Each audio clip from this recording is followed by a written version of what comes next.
Hello. This is gonna be a little bit different in terms of why are you guys seeing this new angle? I got a new rig, trying things out. Anyways, let's not waste time for now. Let's talk about the review unit, which is the KZ Taurus. Now, the KZ Taurus is one of the newer models from KZ, and it retails, depending on who you ask for, it's either 21 to 25 US dollars. I'll put all the links in the description down below so that you guys could check it out. But honestly, this is just a little bit of a rant, not rant, but a tangent. Haven't listened to KZ in a while. My recent listen was the KZ Sonata, which honestly is quite amazing. I think it was like retailing around 600 plus MYR, which is close to 130, 140 US dollars. Quite an amazing pair. 12 to 13 BAs, I can't really remember. I only had a very short chance of it, but basically that thing is definitely something else.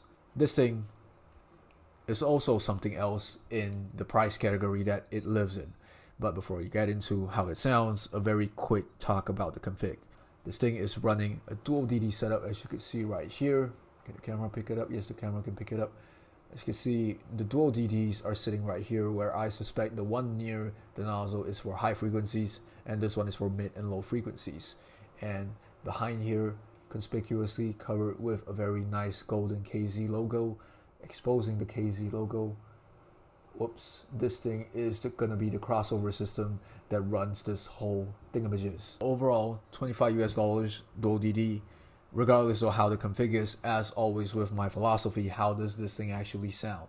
Now, honestly, these are quite interesting in terms of what they are trying to do, because even though it has the usual KZ signature sound that you know and we know, it is different enough for me to feel like this is interesting in terms of what KZ is trying to do. This is quite an interesting take from KZ. This thing does not sound like your standard V-shape or anything else, even though the graph being shown here is V-shaped. If we are listening to it, it sounds neutral bright, or like flat neutral bright, maybe even Harman if it makes any sense, because it is quite mid to upper mid centric. The vocals are quite forward. The bass is lean, the bass is less, the bass is lacking, as well as having a very tight boost in sub bass. Other than that, neutral tonality, no coloration in terms of that spectrum, leaning towards a more musical experience, I would say. And the more surprising part is, for such a price point, it sounds quite wide for some reason. I don't know why, but it's quite good, that essence. But anyways, like I said, starting off the bass is quite less, even though the graph, again, I'll show you, is as so. You will feel like the bass is there, the sub bass is there, but it is weirdly congested in a way where, you feel like it's trying to rumble out, but it can't go out that much. It can't fully articulate itself. It can't fully express itself, if it makes any sense. Lower bass and mid bass are also on the lower side, on the lean side, on the slightly darker side. But in my opinion, I feel like it's quite alright in the context where the first time I heard it, without even looking at the graph, it is neutral bright. And again, I don't know why the graph is being graphed like that. I feel like this thing is definitely leaning towards a neutral bright pair, because vocals, in my opinion, is the part where emphasis is starting to come with. Positioning is honestly quite forward. Overall, it has a neutral type of tonality as well, but it has a slightly coarse texture, which I personally don't mind. Female vocals, in my opinion, sound a little bit more energetic than male vocals, where male vocals might sound a little bit more light, but at the same time, it might feel a little bit more airy. It might give you a more fluid, it might give you a more, I would say, not immersive, but a more intimate experience. Female vocals overall are definitely having more energy, but with that comes at a cost with, the typical J-pop, the typical sibilance risk, if it makes any sense in that area. But people who watch my videos, you'll probably know at this point, I like to complain about J-pop, and the mixing might be the issue. These also have that slight issue where sometimes female vocals might sound slightly sharp. For this price point as well, definitely expect some slight hollowness from certain frequencies when you're listening to vocals. But as for instruments, this is where I think this pair kind of shines in its own aspect. Due to the fact that it's neutral bright, there's less bass to actually bleed into the mids, as well as having less things for you to focus about when you're listening to things. It feels like it's more natural. It feels like everything has more clarity in this range. Anything, I'll just say this for people who have any knowledge in instruments.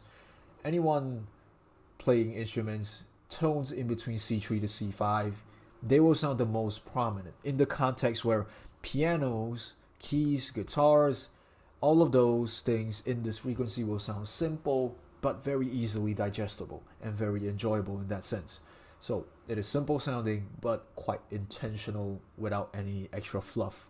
I hope that kind of encapsulates the instruments in the mid-range. And for $25 US, definitely this thing is a run for your money if you just want something that is extremely simple and easily digestible, and you can enjoy when you don't want too much stuff going on.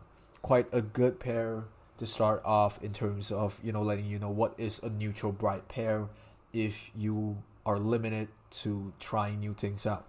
This is a good run for your money to just try out a different tuning. Going on to upper mids and treble, this is where something even more interesting comes up. Like I said, this is neutral bright, but I did mention it is more mid to upper mid centric focused. Once you reach this level, upper mids and treble, everything suddenly has a very smooth ending to it, has a smooth resolving end to it. It feels a little bit more laid back, and there is less harshness than what you would expect from the vocals and the mids. Percussions also still sound energetic, but it is not too in your face anymore. Micro details around this range also exhibit some form of airiness, which aids quite well into the ambiance. Now moving on to the technicalities, what I could say about it relative to the price is as so.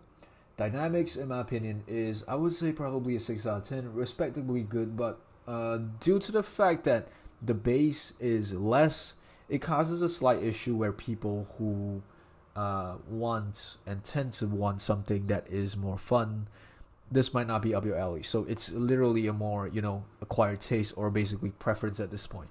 If you can accept the fact that there is less bass, then that's good for you. But if you really want bass, this is not gonna be for you. Soundstage, in my opinion, is quite good. It is quite wide. It has enough width and depth. Quite an interesting pair for $25 US. I was not expecting this level of soundstage coming from this. There are more expensive pairs that sound more narrow. Subjective to this is already quite a very remarkable experience that I have. And with the fact that this thing is more mid-centric, upper mid-centric, and having less bass, this, in my opinion, aids into the imaging and separation as well. Having less stuff going on makes you more focused to certain other stuff. Like for instance, if let's say that vocal track has a backing ensemble, you'll feel like there's gonna be like 2 to 4 guys behind the vocalist, but you could pinpoint every single person there. Not extremely accurate, but at least that area, which is quite good. And that also comes down to the detail retrieval that you are getting with this pair. $25 US, I cannot really complain. It is definitely a more energetic pair, so expect your micro details to be more airy. Expect your micro details to have a good level of treble extension in the form of airiness. Everything else has a very nice crisp. It has a very nice clarity to it. And just remember the fact that this is definitely a more exciting pair rather than a more laid-back pair. With what I said just now regarding the upper mids and treble being more laid-back is relative to the entire tuning rather than, talking about this pair being laid back in general. It's not laid back, it's energetic. But among everything else throughout the spectrum, treble is already quite relaxing comparing to the mids and the upper mids. So, in my opinion, as a final thought, how does this pair fare, and should you buy it? Now, it's $25 below $25. This is definitely something that I feel like KZ should be doing in terms of, instead of pushing out a lot of different IEMs with more or less the same tuning, this for once is definitely something very, very interesting, and I'm excited to see what else they could come up with, because the KZ Sonata is already an amazing pair.